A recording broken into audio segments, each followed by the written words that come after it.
Are you a new pet parent and don't know where to start? Fear not, we got you covered.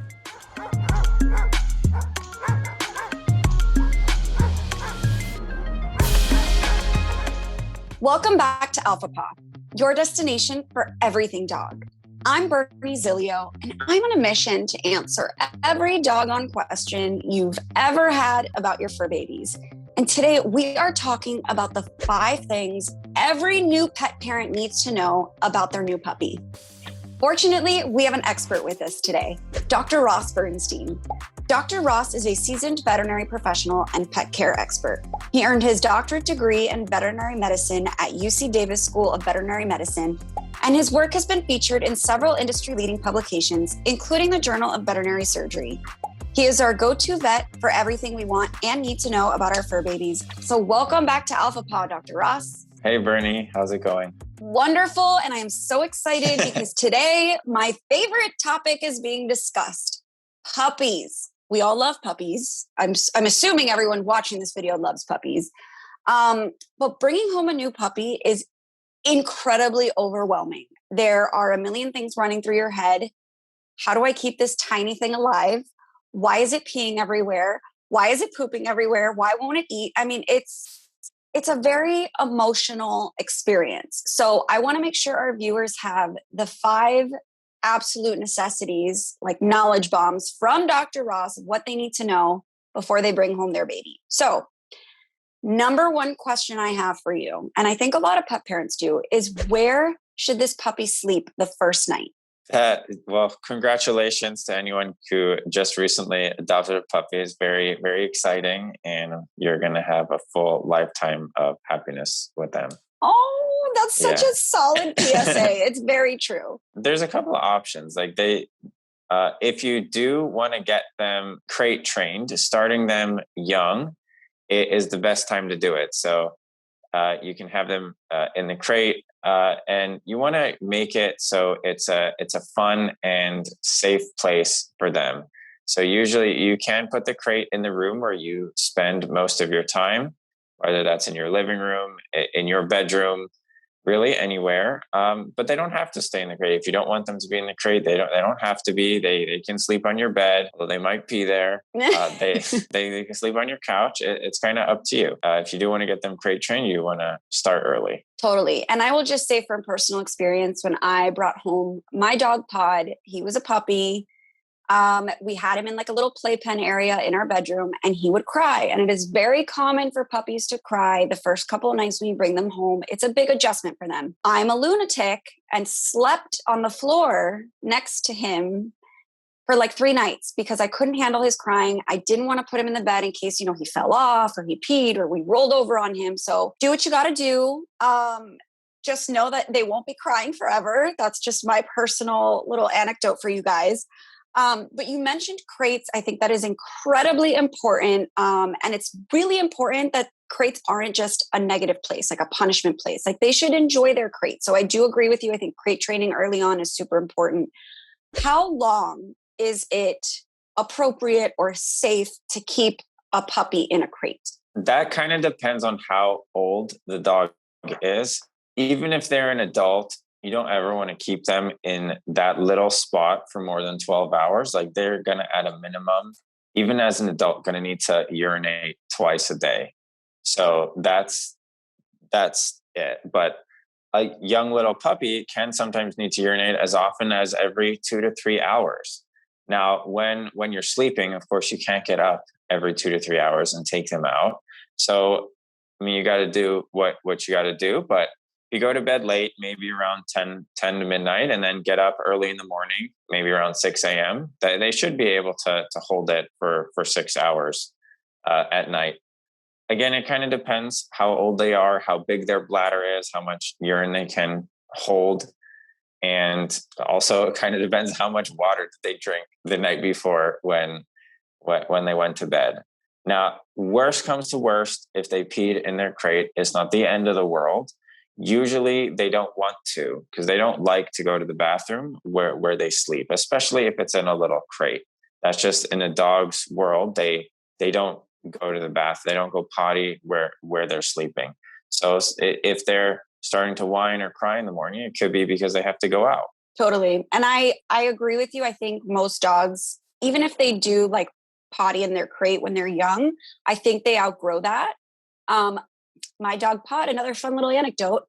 I'd come home from work and he would have like pooped everywhere and then like rolled around in it. So he's like standing there smiling at me, covered in his own poop. Just, it was quite a sight. This adorable puppy, head to toe. This dog got so many baths his first 3 months. I can't even talk about it, but he outgrew it. Thank God. Okay. So moving on. So we handled like the first night, how to handle sleeping, crate training, all of that. In general, we have this new puppy. Let's say it's our first week. We've taken 400,000 photos. The dog is covered in kisses. We're obsessed.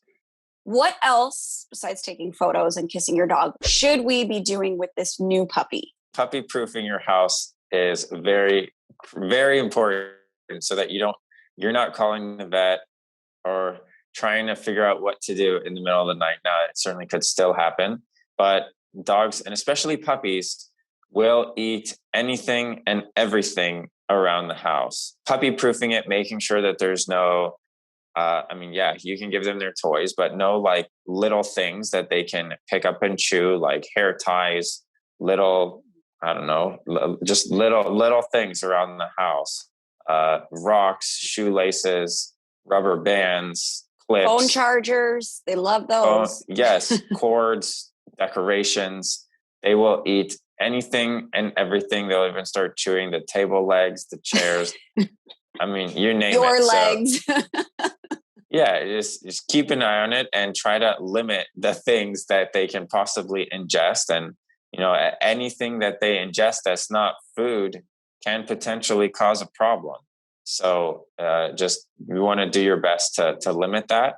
One way is to puppy proof your house. You can also keep them in like a little playpen area or sectioned off an area of your house where they have limited contact, everything that's there. I could not agree with you more. I feel like this conversation is bringing back so many memories. And we've definitely talked about the puppy blues in the past. We have a video on that. We've talked about how to puppy proof your home, whole video on that. So make sure you guys check those out if you have any further questions. But the other thing I wanted to ask you about, Dr. Ross, is training. Now, I know that can create a bond between you and the puppy, but it also is like helpful just to get them started early, I would imagine. So what sorts of things should we be focusing on like in the very beginning when we first bring a puppy home? Yeah, in the very beginning, training is going to be a big one. Training as well as socialization. So that includes teaching them the commands that you hope to teach them. So sit, stay, shake, roll over, let's go for a walk, stuff like that. You're gonna start to see which things they really enjoy or what behaviors come more naturally to them, and the ones that may take a little bit more training, you can start to work on those. And then in terms of socialization, when they're a young puppy, you want to start to get them used to different sounds, different smells, different sights. Now, if they're not fully vaccinated yet, you just want to be careful that they're not exposed to other dogs where you don't know their vaccination status. So avoiding places like dog parks, groomers, just lots of different places that could potentially have other dogs that you don't know. Yeah, I couldn't agree more. And I think personally, again, speaking, socialization is so important, I think, for creating listen, my dog is very anxious, and I don't think I handled socialization as well as I should have. When he was a puppy, I was a first-time pet parent, and I was anxious myself about exposing this dog to too many things, dangerous things, whatever. And at the end of the day, I think he is a little bit skittish compared to other dogs. So socialization safely, though, like you said, make sure your dog is vaccinated is so important. Get them used to smells, sounds, environments, people, dogs. I mean, it will benefit both of you in the long run. That is my personal opinion. Now, the last thing we need to talk about, anyone who's ever been in the vicinity of a puppy knows this pain. It's like no other pain you've ever experienced. It's their little baby shark teeth just sinking into every limb, body part, whatever they can get to. It's horrible.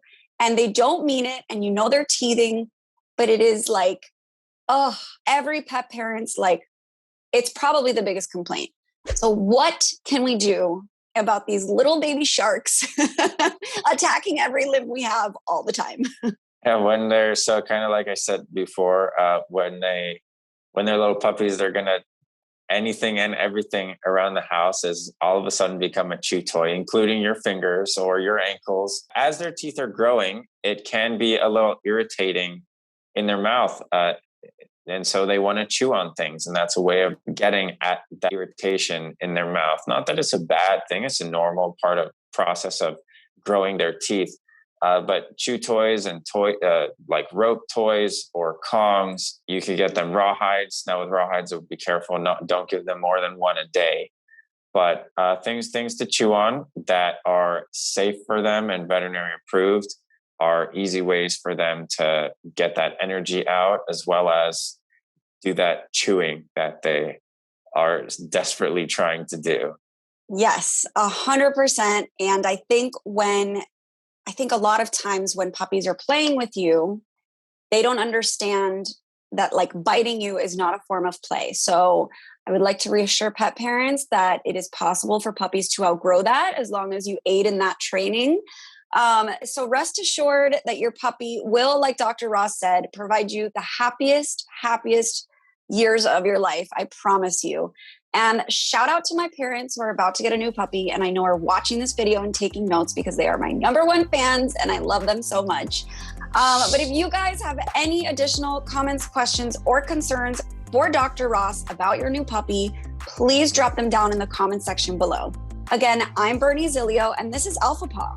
Be sure to subscribe so you don't miss a single doggone episode. We'll see you next time.